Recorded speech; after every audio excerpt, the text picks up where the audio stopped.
అయితే నేను ఇంత కారం తింటాను కదా, ఆమె భయపడి ఆమెనే వెళ్ళిపోయింది. సరే నేను చెప్తా. ముందుగా మనం నేను వేసుకుందాం అనుకో, మేమైతే 5 వేసుకున్నాం అనుకుంటా. 5లో మనం ముందు చాలా ఒక 10 minutes 20 minutes మిక్స్ చేసుకోవాలి. మేము మిక్స్ చేసుకోవాలి, మాకు ఆకలి అవుతుంది. లైట్గా మిక్స్ చేసుకున్నాం.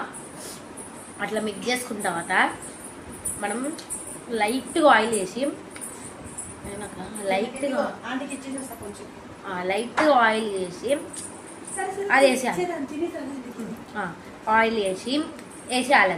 వేసిన తర్వాత కొంచెం ఆయిల్ ఏమైనా వేసుకుంటే వేసుకోండి. కారం ఇప్పుడే తొందరగా వేసుకుంటే అంటే వేసుకోండి. దాని తర్వాత ఒక మూత పెట్టండి. మూత పెట్టిన తర్వాత ఒక 10 minutes అంత వద్దులే కానీ 5 minutes చాలు, మళ్ళీ మాడిపోతుంది. ఇట్లా వేసిన తర్వాత మనం పొయ్యి మీద వేసుకోండి. కారం వేసుకొని కొంచెం ఒక సెకండ్లో ఒక 5-20 seconds 25 seconds కారం కొంచెం లోపలికి వెళ్ళాలి కదా, అలా చేయండి. చాలా అంటే చాలా బాగుంది. మిక్స్ చేసుకుంటారా, నేను చెప్పాను కదా మర్చిపోయా, మిక్స్ చేసుకుంటారా. దాని మీద సాల్ట్ వేయాలి. సాల్ట్ వేస్తేనే మనకి ఇలా మంచిగా వస్తుంది. ఓకేనా, చాలా బాగుంది. మాకైతే రమ్మన్నది, వెళ్తాను నేను. బాయ్.